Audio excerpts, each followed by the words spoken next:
Je voudrais maintenant aborder tout le travail qui se fait à l'UNIFOC grâce à l'URSSEC sur le modèle économique. Je voudrais, avant de poursuivre, bien préciser que quand nous parlons de modèle économique, ça passe simplement d'une analyse financière ou comptable, mais d'une manière de faire, d'un tableau très rigoureux pour permettre à un organisme comme un centre de formation de réfléchir à la façon dont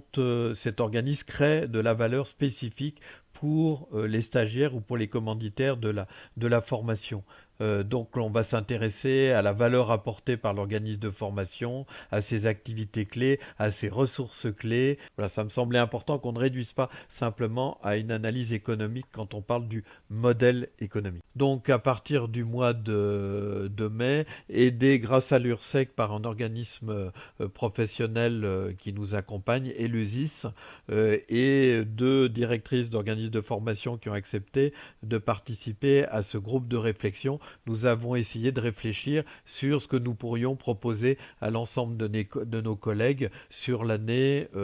scolaire 2020-2021 pour travailler ensemble à cette réflexion sur le modèle économique. Donc nos missions, nous l'avons en dégagé en 4 points, je vous les laisse lire. L'idée c'est justement comment permettre à chacun d'organisme de se rendre conscient des évolutions du contexte, des types de demandes nouvelles et des offres aussi qui pouvaient être opérées. Comment est-ce qu'on pouvait élaborer un processus qui impliquerait tout le monde et qui accompagnerait les organismes de formation, qui permettrait de dégager des pistes concrètes d'action et de s'épauler mutuellement dans des décisions et des mutualisations. De mener une démarche jusqu'au bout, avec ce que ça veut dire, bien de prendre du temps pour comprendre les choses, pour discerner, pour choisir, pour planifier, pour mettre en œuvre, et puis de rendre cette planification opérationnelle, c'est-à-dire d'épauler toutes les décisions qui pourront s'en suivre. Et puis nous avons travaillé,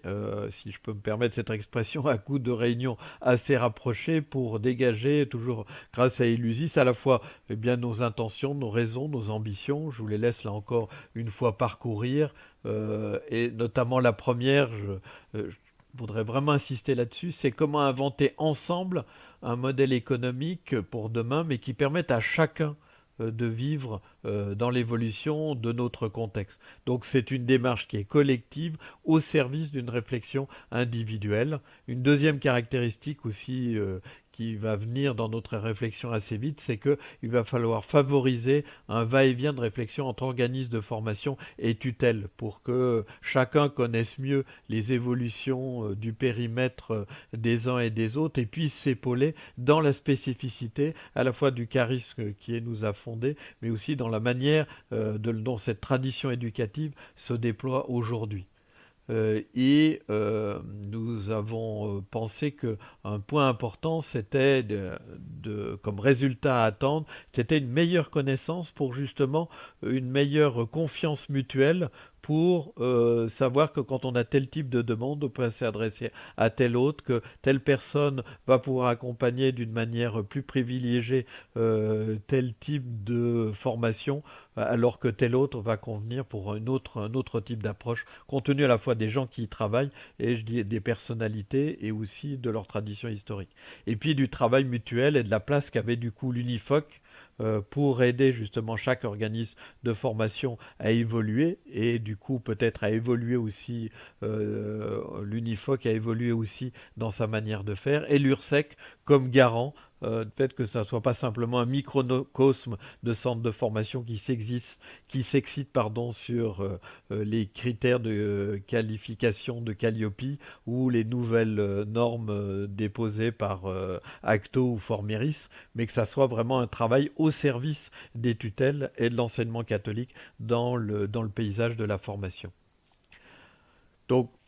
très rapidement, nous avons dégagé un processus qui met en exergue ces différents points. Et la ligne du dessus en orange, c'est la ligne qui concerne les tutelles. La ligne intermédiaire en bleu, ce sont les organismes de formation. Et vous avez en dessous les 5 étapes de formation par lesquelles, pardon, les 5 étapes du processus par lesquelles nous souhaitons passer. Et les flèches qui sont entre le orange et le bleu, eh bien, ce sont les flèches de va-et-vient, justement pour permettre ce travail de réflexion commune. Donc la première étape, l'étape A, c'est de faire un lieu et de poser le cadre de cette démarche, vérifier que chaque organisme de formation de l'UNIFOC était prêt à rentrer dans cette démarche collective. L'étape B était de travailler sur les impacts des évolutions, ce que je dis sur la législation de la formation en France, sur les conditions économiques, sur la manière dont le ministère lui-même implique le chef d'établissement dans le plan de formation de ses salariés et des enseignants. L'étape C, la troisième étape, donc du coup à partir de ces évolutions, de réévaluer les perspectives qui sont les nôtres et les potentialités qui peuvent s'en dégager. L'étape D est bien justement de développer la spécificité de nos organismes de formation et de nos modèles économiques afin de voir comment est-ce que, à travers la spécificité de chacun de nos modèles économiques, on pouvait mutualiser un certain nombre de dimensions de nos travaux, manière de faire. Et enfin, étape finale, l'étape E, pour élaborer un plan d'action pour mettre en place collectivement et s'épauler la mise en route de ce modèle économique, en sachant qu'il nous fallait après organiser tout ça dans un calendrier. Donc le 24 septembre, nous sommes réunis, nous avons mis en place justement ce calendrier, une fois que tous les organismes de formation ont explicitement décidé de participer à cette réflexion, tout en ayant conscience de la lourdeur du travail, parce que ça demande des réunions régulières et surtout de mettre en place cette rencontre régulière avec les tutelles qui, dans certains organismes de formation, est d'une simplicité quotidienne, puisqu'ils sont dans les mêmes bureaux, ils se rencontrent, ils font partie de la même équipe, qui est plus complexe pour d'autres organismes de formation, parce que justement, le lieu de formation est un lieu tiers qui ne fait pas partie de la tutelle, etc. Et donc, nous avons commencé à élaborer un calendrier et surtout à répartir dans le temps ce fameux schéma dont je vous parlais tout à l'heure avec ces lignes oranges et bleues et ce va-et-vient entre les tutelles et les organismes de formation. Et donc, après le 24 septembre, nous avons une réunion qui était très importante, qui devait se faire en présentiel à Lyon, mais nous avons dû le faire à distance, qui réunissait tutelles et organismes de formation pour travailler justement sur les impacts des évolutions et d'en dégager une connaissance mutuelle de la situation existante. Et ça a été une réunion très importante où toutes les tutelles et les organismes de formation ont accepté d'être présents, de passer du temps, et ça a fait basculer beaucoup de choses parce que grâce à Elusis, nous avons mis en place des manières à partir desquelles chacun des organismes de formation pouvait présenter ses spécificités et les autres pouvaient justement prendre le temps de découvrir, tiens, ah bah tiens, il fonctionne comme ça, ah oui, mais je pensais pas que, tiens, ceci, et le fait de passer 2 journées comme ça nous a vraiment aidé à rentrer dans une connaissance mutuelle.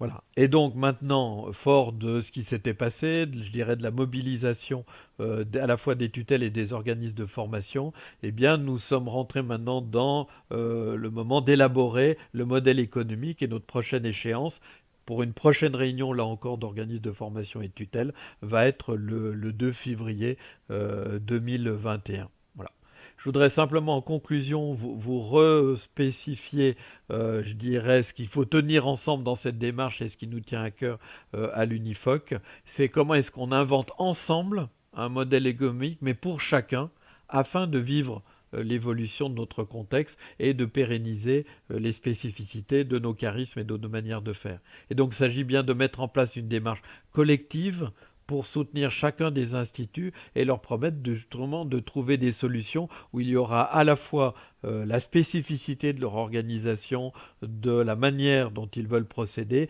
et en même temps des solutions collaboratives qu'il nous faut encore inventer et auxquelles l'UNIFOC aura à s'adapter. Et donc on a posé cette fois-ci l'échéance non plus en mars, mais à Pâques, qui nous permettra quand même de répondre à temps aux demandes, notamment de Formeris. Voilà, je vous remercie beaucoup.